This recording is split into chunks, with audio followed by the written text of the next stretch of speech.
Have you ever heard of the earthquake that happened in 1755 in Lisbon, Portugal? Well, this earthquake happened on November 1st around 10 in the morning. Most people were at church because it was a holiday known as All Saints' Day. I got the chance to learn about this natural disaster in my natural disasters class. I found it really interesting and decided to do more research on the topic.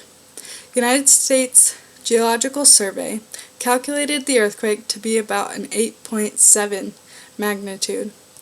This earthquake killed a fourth of Lisbon's population, which averages out to be about 62,000 people.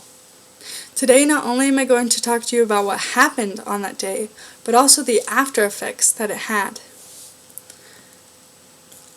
Although the earthquake lasted a really long time and caused buildings to collapse, most of the people were killed by the after effects. As people looked towards the center of the cities or to the coast, they were met by fires and tsunamis. The earthquake changed the way people thought, and it also taught us more about earthquake prevention. So what really caused all this death and destruction? The plate boundary that caused the earthquake is called the Azores-Gibraltar Fault Zone. It's actually a transform boundary. A transform boundary is caused when two tectonic plates slide past each other. When this happened, it sent 3 specific jolts into the city. The earthquake lasted 10 minutes and caused stone buildings to collapse. Almost all the churches were destroyed, and many were killed in them. In the panic, everybody left their houses and either headed to the riverfront or to the center public squares. This actually ended up being a horrible idea. In the rush, they left stoves and candles going, which started fires. The fires grew, and criminals would set more fires as distractions to steal from abandoned houses. The fires lasted 5 days in Lisbon. All the people that headed to the riverfront were met 30 minutes after the earthquake by a tsunami. The tsunami hit the coast of Portugal, Spain, and West Morocco. The tsunami was 6 meters tall, and as it hit the land, it grabbed debris and people and shipped them out to sea. It killed thousands. Most of the destruction happened in southern Portugal. After the earthquake, many looked for a reason why it happened. Some believed it was nature and it had to do with science, while others thought it was the wrath of God and that they were sinners and they needed to repent. One person who this had a huge effect on was the famous philosopher Voltaire. Before the earthquake, Voltaire was an extremely optimistic, really happy person who believed that everything was good and that God made everything good.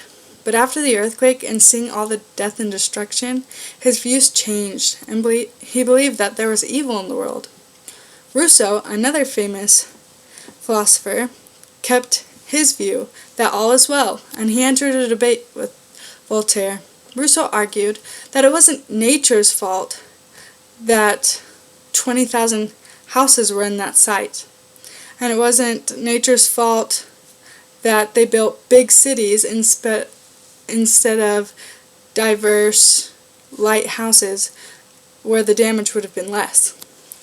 The Jesuits actually condemned Lisbon and told them that the reason all the churches were destroyed was because they were sinners and they needed to repent. While the different philosophies grew and developed the country of Portugal, Portugal struggled after this earthquake. It had once been the first global empire. After the earthquake, Portugal also went through the Napoleonic Wars and the independence of Brazil, which diminished their empire. The man who was basically the dictator of Portugal at that time was Marquis de Pombal. He believed that the earthquake was a natural occurrence and science could prove it. Lisbon was rebuilt quickly, due in part to Pombal. Pombal wanted the people of Lisbon to focus all their time and all their energy on rebuilding this great city, instead of them spending all this time repenting for their sins, which is what the Jesuits wanted. Pombal had a long-running rivalry with the Jesuits because of their hand in politics in Portugal. The Jesuits had their hand in politics in many countries during this time. After an assassination attempt on Pombal's life, he exiled the Jesuits in 1759 and sent them back to the Pope so he could deal with them. This showed other countries that they had the power to kick the Jesuits out also.